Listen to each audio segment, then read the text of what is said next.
We, the people of the United States, in order to form a more perfect union, establish justice, ensure domestic tranquility, provide for the common defense, promote the general welfare, and secure the blessings of liberty to ourselves and to our posterity, do ordain and establish this Constitution of the United States for the United States of America.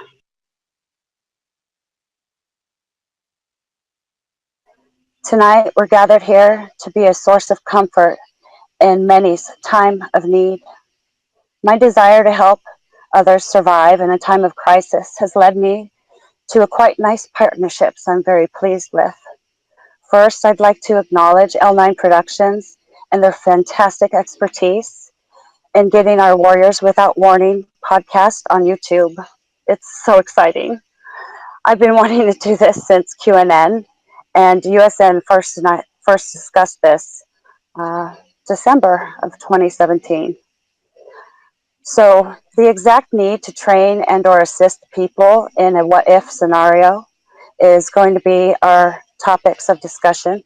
I will be writing out future podcasts, presentations, and guests to expect. Tonight, we're going to be talking about medications, how to store them, how to get extra, how to provide for all family members in case of an emergency. This is not communicating a fear-mongering aspect. Actually, this is just the opposite. When one is prepared and has the reflex knowledge ahead of any crisis, it is not fear that comes, but assuredness that one knows what to do. So without further accord, I'll open with one of our top brass here at Warriors Without Warning, USN.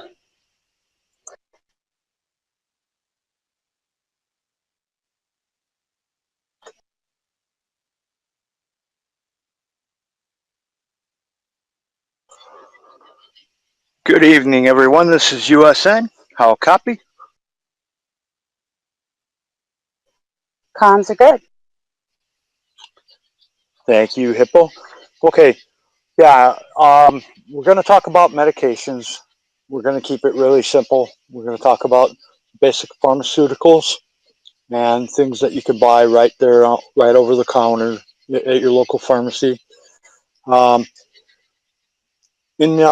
the past few weeks, when we started talking about emergency preparation, I touched on the issue of a power outage, whether long-term, short-term, or what have you. We didn't really have a chance to get in depth into the bug out bags, and that's the bug out bags. That's going to be an additional topic of discussion, podcast, 1 hour segment, possibly even 2 1 hour segments on bug out bags. But yeah, if you really think about it, pharmacies will, doctors and pharmacies will only issue X amount, say a 1 month supply or a 3 month supply of any type of medication. Now, pain medications, those are a little tricky. If you have someone in your family or yourself, if you suffer from chronic pain, or you've just underwent surgery and you're recovering from surgery, these are some things that you want to probably consider trying to, put a few aside here and there each month for your bug out bag in the event that there is some sort of a regional or national power outage or some type of an emergency, or there's a problem with the production. Absolutely, you want to consider yourself and your family members, and this is no different than making considerations for food and water, first aid, all the types of things that your family needs every day. You should consider as far as medications. Now, Sarge, you last last time we spoke, you talked about medication for diabetes and how it needs to be properly stored at a cooler temperature. Would you be able to touch on that? Oh, well, no, I was talking about storage of medications that have specific requirements. Some medications, like some diabetes medications, need to be chilled or refrigerated. If the power goes out for a long period of time or the flow of your medicine stops, what are you going to do? How do you keep your medication cool? Is there an alternative that you can prep for? Those kind of things.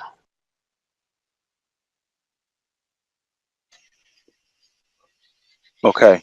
So, Sarge, in your opinion, what would be some of the better ways to keep those types of medications cool?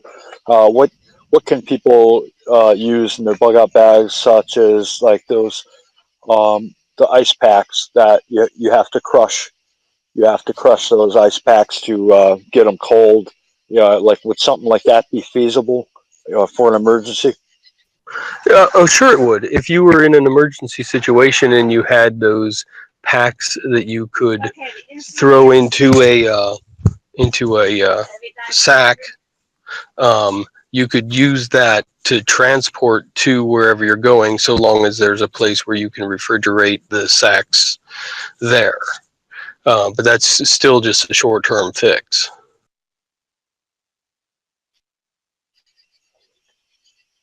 Okay, and what about other things such as let's say you were I mean, as crazy as it sounds, you get to a destination where there's a river or there's a spring, a cold water spring, where you could seal those medications in maybe in Ziploc bags or uh, have them pre-sealed in maybe in vacuum seal food saver bags, and then be able to submerge those in the cold water. Would something like that even be a feasible idea? Well, also, my wife just told me those Yeti portable cups. If you left one of those in the freezer, or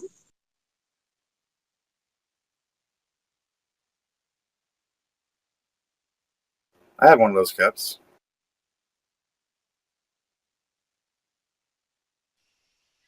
And I have all the different ice chests I've tried. I got the one, you can plug into your cigarette lighter, it costs to keep everything chilled. I have the Yetis, and the Yeti is the best one I've had. My husband's pen, insulin pen, can be unrefrigerated for up to 42 days also. how many insulin pins do they allow him? I think he gets 3 at a time, maybe, I think. How long do they last? I don't have. Well, and I'm not trying to put you on the spot, but these are the questions people really need to ask. If they have to go without their medication for a month, do they have enough? Yeah, that's it right there. Hey, Lady Molly, 51, you're coming in real low.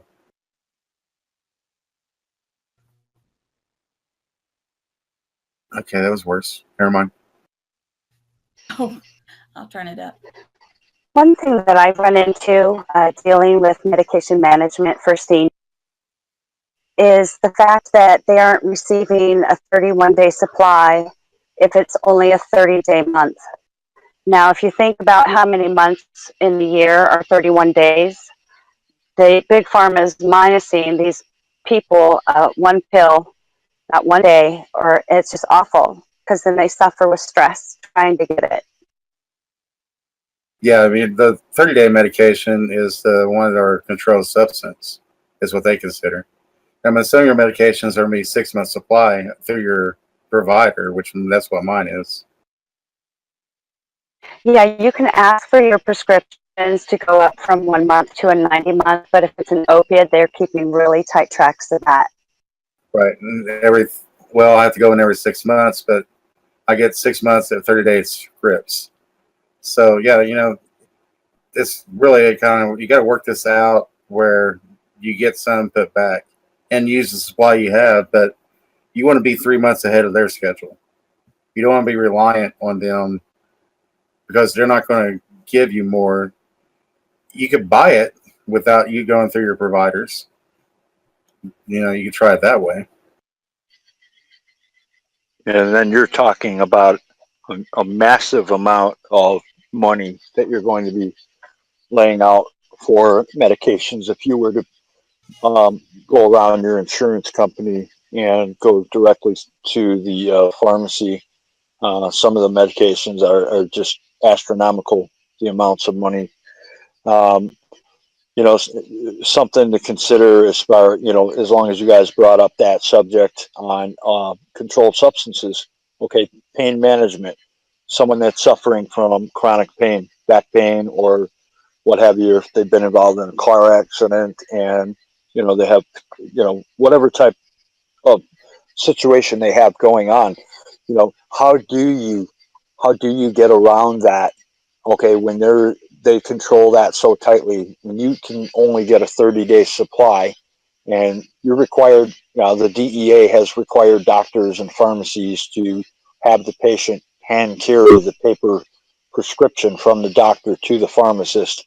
They give you a 30-day supply, and that's it. They're controlling that very, very tightly. Um, you know, so really the only way that I can see where you can kind of get around that is to kind of cheat yourself here and there if you can. If you're having a good day where your pain is low, and you can get away with taking some Advils or some Tylenol or something like that, and you set those on the side, for your bug out bag, here and there, and say over a period of 6 or 12 months, you could possibly build up a 30-day supply of medications for your bag. So that's one thing to consider. Here's something else to remember. Who are you needing medication for? How many people are you going to store meds for? What kind of generics are you going to get? Do you need to have a large medical kit to carry all of this stuff if you plan on being gone for 30 days? Or, do you have individual kits set aside? That's the kind of stuff you got to plan for, contingencies. You may not need all 30 days worth of supplies if you're just, needing to move for a week. Great point. Fabulous point, because if we're going to be sheltering in place, Each of his also, pens, he gets 6 at a time, and each one lasts about 35 days.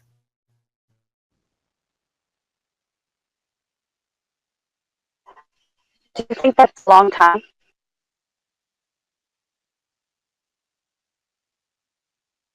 35 days? No, probably not. But there's also, alternatives. I mean, I know someone who was on that pain management system, like you're saying, but they kind of weed themselves off of it or down. So, but they kept their script where they were still getting the same amount. So that's how they was able to increase theirs just to have it, because they don't know how long that supply is going to last. You never know when the doctor is going to cut you off, especially in that pain management. Well, especially with the war on opiates that we're having right now. Pardon me, USN. Let me just add this, because Sarge touched on a very important point on the individual packs outside of the major first aid kits. And, how to stock up is one thing that we do want to touch on, but whom are we stocking up for is most important. Whom are the family members that are immediate, and who are family members and or friends possibly that might be coming to shelter in place with you during a time of emergency. And then we also consider pets. So what I'd like to do is I get the prescription filled. If the pet does not finish the med completely, I save it, and I also will get a refill. I'll call for the doctor and get one more refill. That way I've got extra. And I do the same thing on medications as well for stocking up extra supplies. I have a membership for Sam's Club. My friend might have a membership for Costco. And so I'll ask for a guest membership card from Costco, and I'll have my prescriptions filled. Now, not necessarily will I have them transferred from Sam's to Costco, but I will call my doctor and say I've switched to Costco, and I'm still getting my prescriptions filled at Sam's. And that's how I double up. I've done that at Walmart too.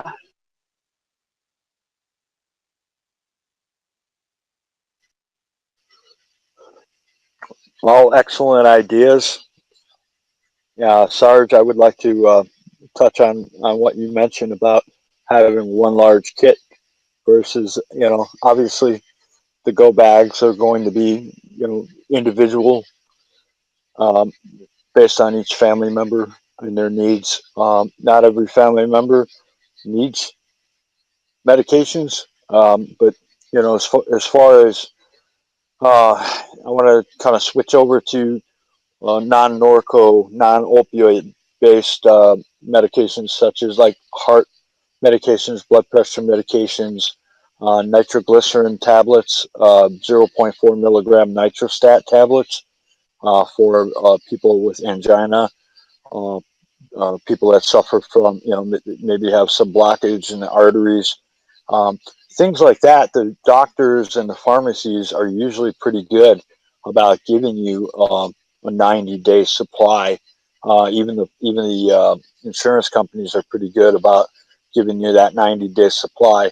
Well, you could sort of take a few here and there to add to your bug out bag, and build it up that way as well. But Sarge or Oki, um, you mentioned that someone has a 90-day supply for their bug out bag. That's what I try to get. Is I try to stay 3 months ahead of my medication. Of course, I've been working on it for 2 years. So because I never, you don't want to be reliant on it. I'd rather be 3 months ahead and 5 days behind.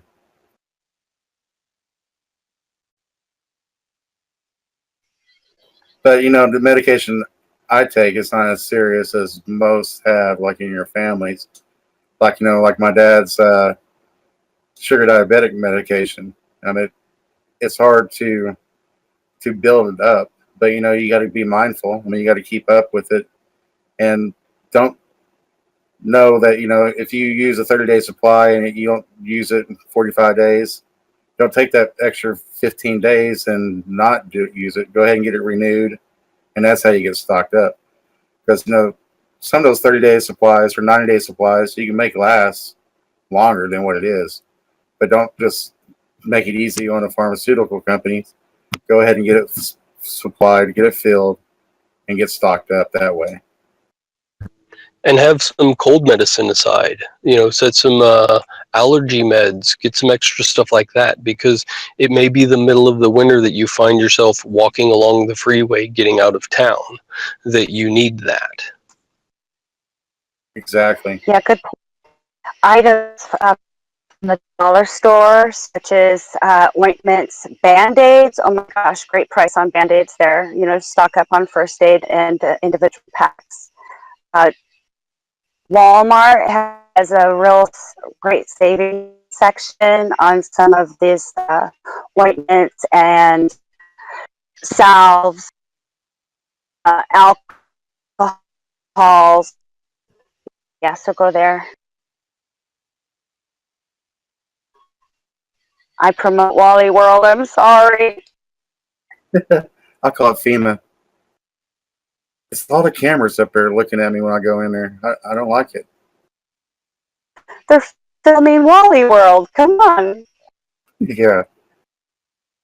But yeah, Walmart is a good place to go to. And, just like watch the sales, use the coupons. That's how I keep my aspirin stocked up. Even though I'm halfway through an aspirin bottle, I'm looking for the next sale. I'm stocking up on aspirin because that's mainly the only thing I take. And then as far as the pain medication, some states are getting better about these the oils, medical marijuana. Just find out what you have to do what you got to do, and stay mindful. Yeah, unfortunately, not every state is lawful, so we have to be mindful of that. That will be a topic upcoming in next week's discussion. I'm going to be introducing a special guest in regards to Kratom. Not sure if many are familiar with it. It is a pain management, and I've asked specifically for types for my wounded warriors. And I've got a lot of great information to share on that, so I'm looking forward to her coming on the show.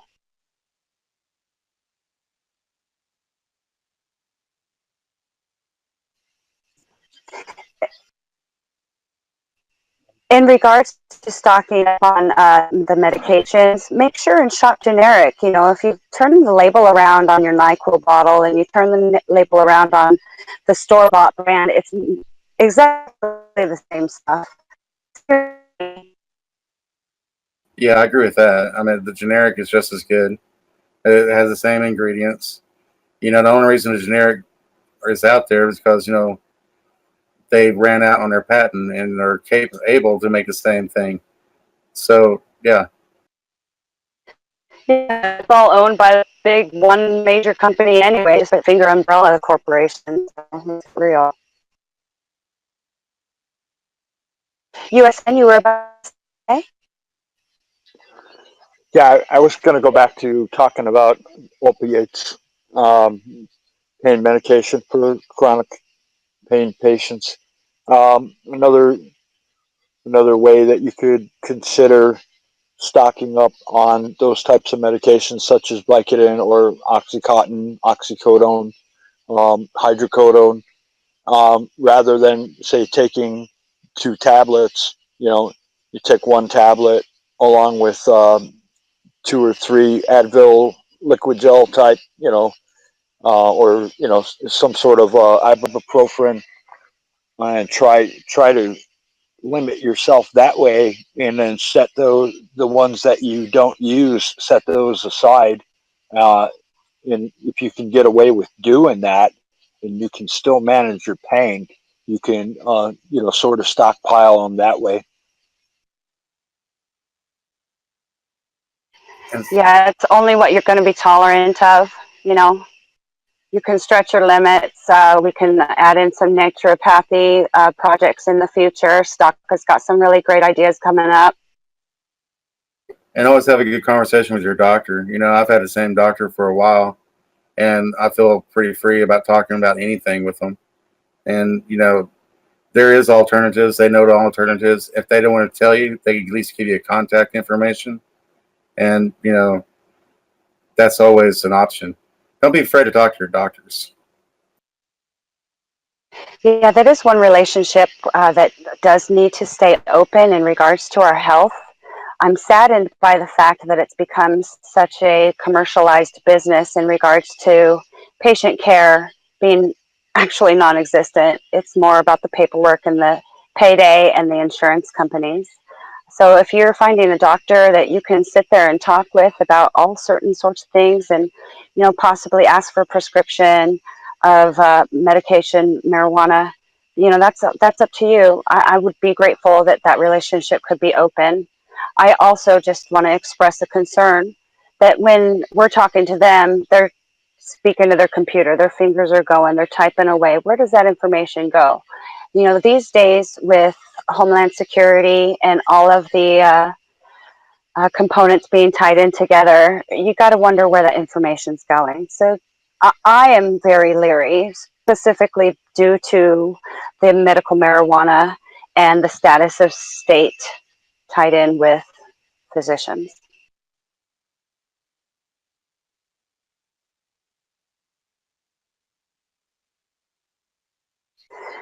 Sarge, Yes, ma'am. I had a quick question I wanted to, before USN finishes off with his opiate talk of the management, pain management. I wanted just to have you get thinking about what's in your medical supplies that are specified for your general area. And let's talk about that when USN is done. Yeah, sure. I did want to say one thing real fast. For the people who are listening, it's you that have to carry these things. I don't know your situation. None of us know your situation individually. So investigate those things you think you need. There's plenty of resources on YouTube and resources out there. But what we're trying to get across is that now is the time to prepare, because now is before whatever this may or may not be. Roger that. And there's plenty of time, there's time. God has given us all a reprieve. We know that.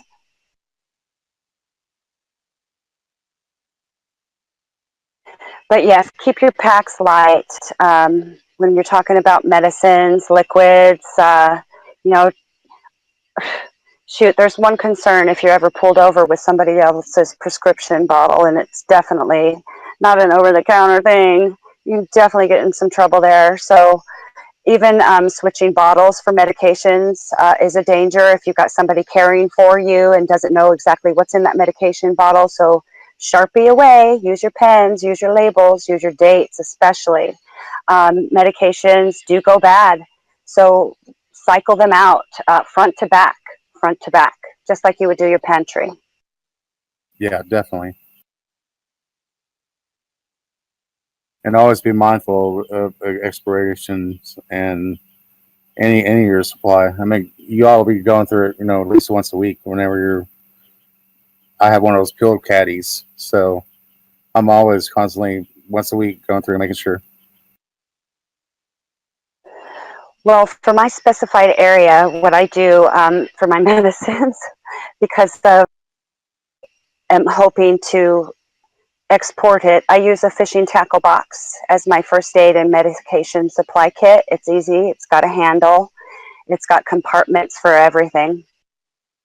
That's probably waterproof too. Yeah, you can buy ones that have seals, and locks if you wish. That's a good idea. Yeah, and then individual medications for water sealing protection, definitely put in a Ziploc baggie.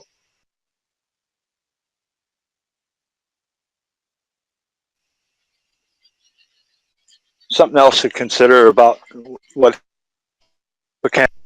of getting pulled over by law enforcement and you're in possession of certain medications. You, at the very least, you want those bug out bags to have the proper labels, the bottles with the proper labels. And if you don't, if you were going to go ahead and store certain pills, really the only thing that the folks listening to this podcast need to be concerned about are controlled substances. Your hydrocodone, Vicodin, oxycodone, oxycontin, and those types of powerful narcotic pain medications. Um, when you get the written prescription from the doctor, you could make a photocopy of the prescription, or you could take a picture of the prescription with your phone camera prior to bringing it to the pharmacy. Um, pardon me, and then you can have, if you were to make a photocopy or just print it out on your computer, on your printer at home, now you have a copy that you can put in to the Ziploc bag along with those pills for the bug out bags. And now, if law enforcement were to stop you and say they somehow talk their way into searching your vehicle, keep those bug out bags in your trunk. The police would need a warrant. You don't have to let them into your car. You don't have to let them search your trunk. But let's say if they did get a warrant or what have you, those medications are now, they're in bags, they're sealed up, and they have the written documentation that goes along with them. Also, when you go to CVS or Walgreens or any of the major pharmacies in the United States, when you receive your prescription, you receive some written documentation from that pharmacy describing what type of medication it is, what the warnings and dangers are, and stuff like that. It's got the patient's information on there. Those are things that you can put in to those, put in your Ziploc bags, or keep with the bug out bags. That way you can show law enforcement, if you were to be stopped, that you are in legitimate possession of these medications for your family members or the members of your party. Something that you really truly want to consider doing that.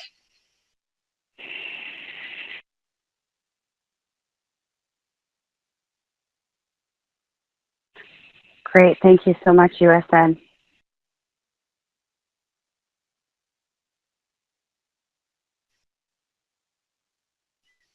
Well, in considering all family members, make sure, don't forget your seniors, okay? Your parents, they're going to want to home in with you. So I also want you guys to consider options for possible future bartering, like land items, medical tape, surgical supplies. I've learned, I practice on pigskins. I bought some needles, some surgical supplies, and I've practiced stitches on some pigskins. I can do a trachea insertion. I've practiced some of these things just by being prepared and looking things up on the computer on how to use certain things for emergency purposes. Like Sarge likes to say, look around your house, look and see what you got. Anything can be used for a weapon. Well, a straw and a knife can be used to help somebody breathe when they don't have enough air. So medications, oxygen is going to be a major one. Looking at our seniors, you might want to think about extra oxygen tanks, supply, more lines, extra cleaning, all of that. All that's got to be listed. So it's best, write a list, exactly, pen to paper, put it down, each person, and then check mark off exactly what you're putting on each person's section, and then go over it with them and write that list inside that bag so they know when they open that bag exactly what's in there, and they don't have to search through the whole bag to say, oh, shoot, I need this, but it's not in that bag. So guess what? Add it to the list, add it to the bag. Make sure everybody's got their individual go bags for all their medications specified for all family members. Please don't forget your pets. First aid topic kits are going to be our next subject for this upcoming week's podcast. It will be included with the medical marijuana portion.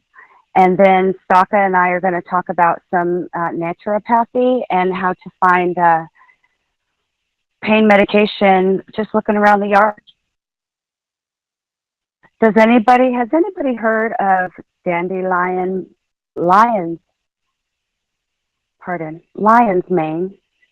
It's actually, you can milk it and get the weed from the dandelion and make tea. I mean, there's so many great things you can do with just what's around the yard. So Staka and I are going to get into some very interesting topics on future podcasts, so please stay tuned. As for right now, we're going to close up our medical section. USN, did you have anything else you'd like to add? Yes, thank you, Hippocampus. I'd like to just touch back on the issue of this is never going to happen to me. It's never going to happen to us. It's never going to happen here. Well, we are not alarmists, and we are not saying that some crisis is imminent, but we've talked about this in weeks prior about how we are not just talking about some zombie apocalypse. We are not talking about, the power goes out forever and that's it, or, some sort of nuclear exchange. We're talking about an emergency that can be based, an individual-based emergency, just strictly for your family. Okay, loss of employment, car accident, sudden illness, sudden injury. Um, I mean, you want to be prepared at all levels. You want to have money set aside. You want to have food, water. You want to have medications, first aid. But if we could get everybody to maybe get away from that mindset of, hey, everything's perfect, everything's going good, nothing is going to go wrong. Well, things go wrong pretty much every few seconds in this country and probably every second around the world. And there's many people that are truly not prepared for when something does happen, whether it's a local emergency, say rioting in your city, or if it's a regional or national power outage, whether even if it lasts for 5, 7, 10 days. These are things that most folks are just not prepared for. So you really do want to consider stocking up on these things. Get the extra aspirin, get the extra Advil. I'm not shilling for any company here. Um, the over-the-counter pain medications. Stock up on that stuff. Stock up on the bandages. Stock up on um, the your heart medications, your blood pressure medications. If you can get a 90-day supply, set some aside in in your go bags and the bug out bags. As far as back to the opiates for just one more minute, if you can get away, and if the label says take two, say you have a 10 milligram hydrocodone and it says take two, every 4 hours or every 6 hours, try to take one every 6 hours and stretch that out, and minimize how much of that medication you need. And I know I touched on it a few minutes ago, but take one tablet instead of two, and then take some Advil, Advil type, like Advil liquid gel or generic type medication like that. Use heating pads, ice packs, use lidocaine patches, um, anything that you can do to minimize the intake of the opiate pain medication. That would give you a chance to stock up a little bit.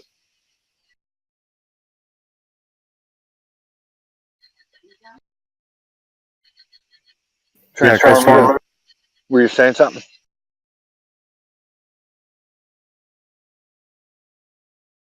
I just want to add to that part, because there's some days when you're dealing with pain, there's some days better than others. So take advantage of those good days and use it to stock up, and don't just be mindful when your prescriptions are due. Go ahead and get them filled, even though you have some extra, and yeah, be prepared.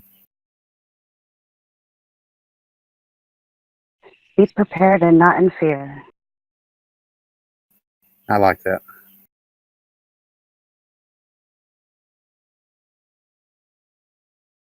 Thank you. I would like to open the board for this exact topic discussion. Does anybody have words of wisdom they would care to share about medication?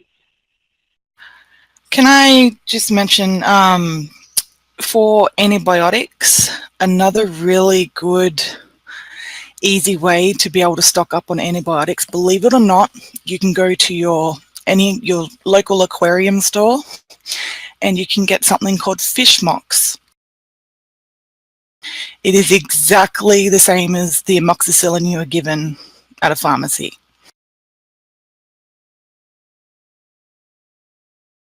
Can you give us a little more information on that? Fish mocks? Yes, this is actually Doc's area of expertise. I think he mentioned it last week. Yeah, it was after the podcast, Saka. I'd love to hear what you know about it.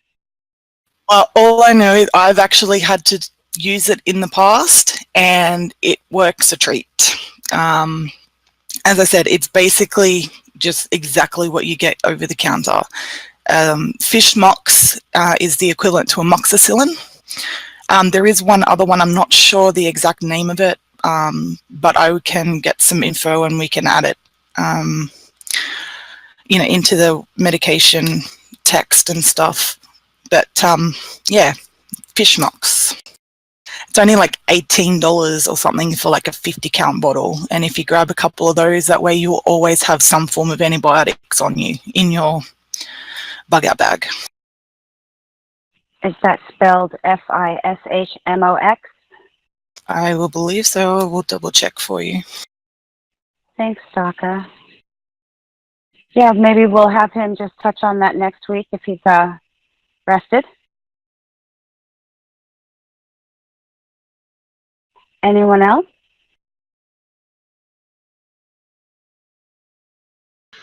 Don't forget vitamins. I know it's not medicine, but well, you know what I mean. Vitamins are very important. They supplement you. If you're eating poorly with just rice and stuff, the vitamins will make all the difference, and it'll help keep your body so that the meds you do have can do their magic. Well, not to have a commercial here, but I do promote a product. It's called Juice Plus. And what they've done with this is they've emulsified, they've basically dried out the fruit and emulsified it into a nice jelly edible gummy form. And it's 10 types of vegetables, or another form is 10 types of purple fruits, or another type is 10 different types of all the red fruits. And wow, are they nutrition filled. I eat them as a snack on the go when I'm hungry, just to fight off a craving. They're wonderful. Juice Plus. And they're vitamins, but they're supplements for food, basically.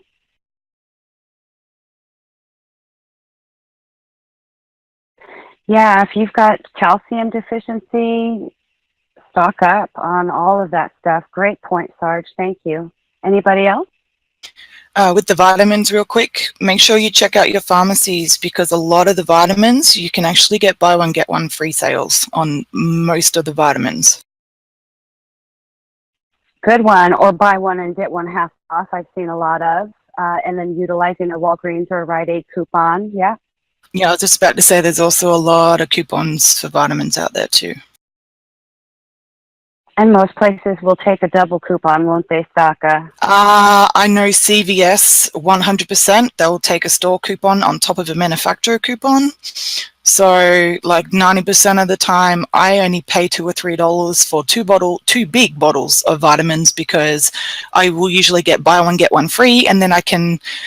CVS is one store that will allow you to do it, but you can actually use 2 manufacturer coupons, because they will allow you to use the manufacturer coupon on the free item as well. So that'll knock that extra couple of dollars off the one that you're paying for. Sweet deal. Good share. Thank you. I just posted a link real quick about the fish mocks and like medical preparedness with your survival. Oh, kit. bless you. Thank you. Yeah, there will be, speaking of future medications talk on the topic, we do need to cover a little bit more. Of course, I do want to go into alternatives and how to make them.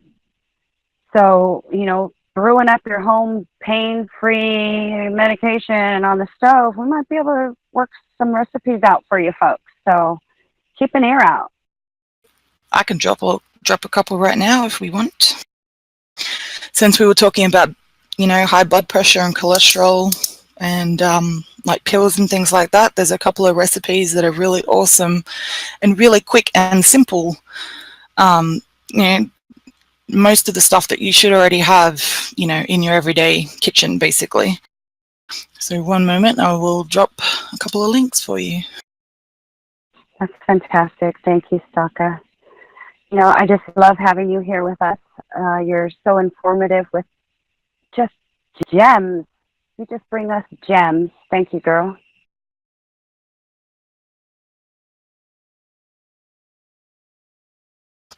The one I just dropped, it is honey, apple cider vinegar, grated ginger, a clove of garlic, and lemon juice.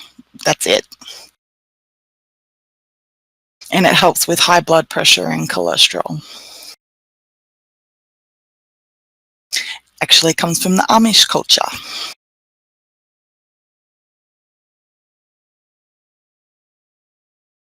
Yeah, and it does not hurt to invest in herbal remedies book or get one from the local library, copy some fancy pictures and recipes that you know you would use. Practice, practice, and practice, right? Or if you're a cheapie like me, you can go look up Pinterest. Pinterest is a wealth of knowledge, especially when it comes to natural remedies. Oh, I've only used them for haircuts. Okay. Oh no, there are even survival and prepping. Pinterest is amazing. That's good to know. I didn't know this.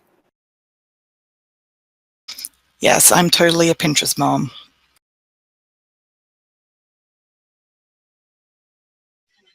I'll have to get a little bit more wise into Pinterest then. Thank you, Saka. Let's just say you can find anything from, as I just stated, high blood pressure, how to make antibiotics, how to make morphine and penicillin, how to treat funguses, joint pain, toothaches, tooth abscesses, like anything. And they give you all the recipes. 101 ways to use bicarb soda or baking soda. Like all that stuff is on. All you got to do is just key it in the search engine on Pinterest, and it'll all bring up like 50 different links to send you. I could spend a whole day on Pinterest just looking at like a million different things. Wow. I think you just opened up a whole new world for us and our listeners. Thank you so much. Yeah, you did. That's a really great point. I wanted to just back up a little bit, Saka. You had mentioned toothaches. And that's one thing that, you know, when and if a crisis does arise, we are not going to be able to go and visit our local dentist for tooth decay or, so what would you recommend, Saka? I just had a link up for that, so give me one moment. I know you did. A lot of it I've already actually said, like honey, clove, tea bags, believe it or not, just basic black tea bags. I'm trying to find that link. Take your time. No rush. While we have a pause, I just want to thank everybody for joining us this evening. It's been wonderful having you all here.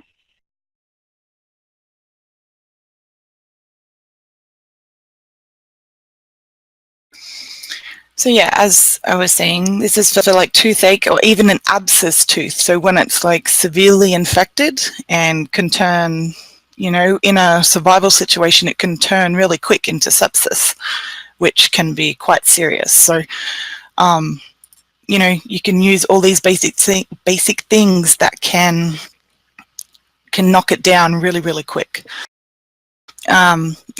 These are just 10 quick things that you can use: baking soda, coconut oil, clove or clove oil, turmeric, Epsom salts, neem, fenugreek paste, pomegranate peel, raw onion.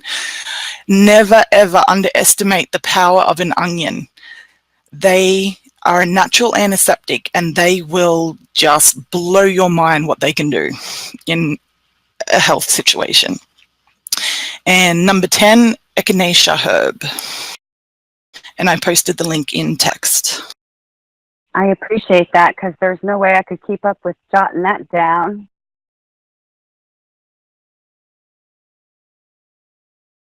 Yeah, the sepsis is a big issue. It does lead to death. So if you have an infection in your tooth, that can go straight to the brain.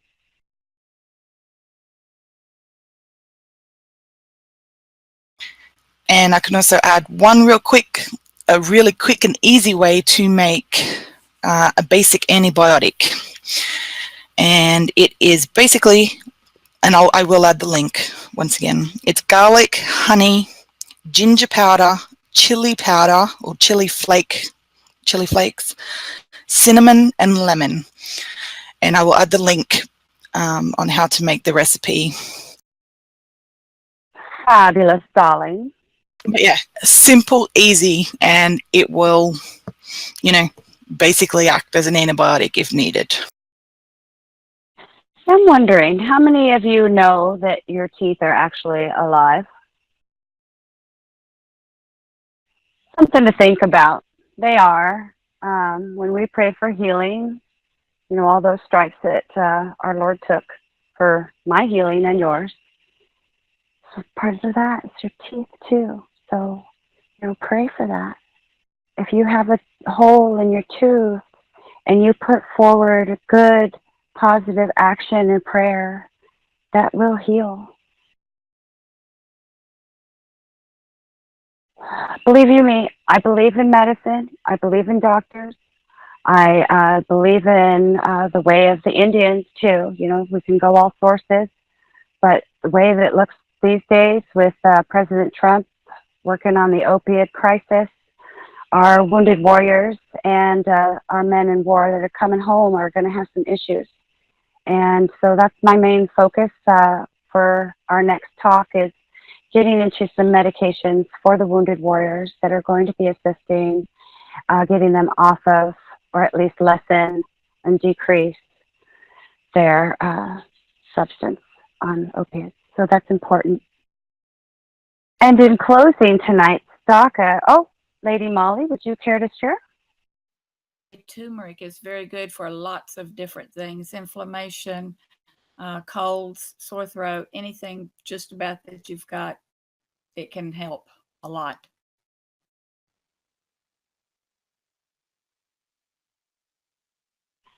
That is a wonderful spice. I'll tell you, I brush my teeth with it. It does help my teeth get white. It stains everything else, so please be careful where you're splashing your toothbrush paste. But yeah, it's really good stuff. And that's the secret ingredient to making yellow sticky rice. Yummy. Well, we just might have to have a sticky rice show, huh? Full drink at night with coconut milk or almond milk and turmeric and honey and cinnamon. It's very good, and it makes you sleep good too. Add a little gin. Good to go. Yeah. Ginger. And just remember, all of this stuff about the medication, if it's going to be with you in a hold-up situation, make sure you have enough. But if it's a situation where you got to leave, make sure you have enough to choose from because you're not sure where or what the event may be. So self-awareness is important. Absolutely. And before we close, does anybody have anything they'd like to add?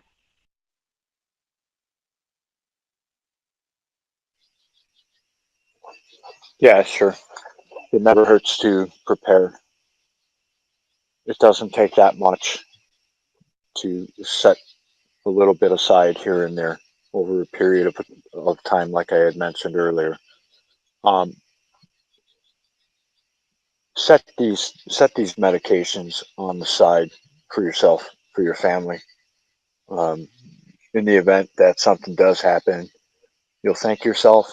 You will really thank yourself instead of having regret if you're seeing a family member tremendously ill because they didn't have the medication that they needed. So really, please consider doing this. This is very, very important subject that we're talking about here tonight. It's as important as emergency food and water supplies. Um, everything that you and your family use on a daily basis, the things that you need, not the things you want, but the things that you need on a daily basis are what you really want to consider having an emergency supply of in the event that something does go wrong. We're not saying something will go wrong, but should something happen, you'll really truly thank yourself and your family, your children, your elderly parents, anybody with disabilities. They're going to be looking to the leaders of the family or the leaders of the group. They're going to be looking to you for strength and for answers. And, you know, be that strong leader.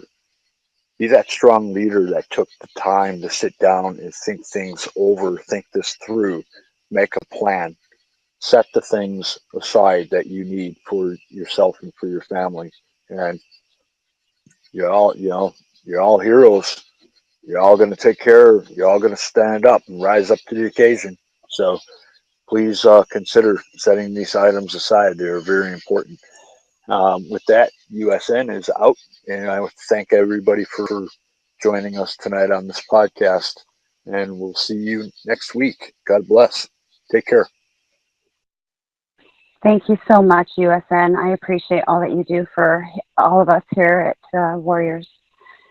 Now, I just want to, in closing, add that we're all coming together here as a collective because of our willingness to feel.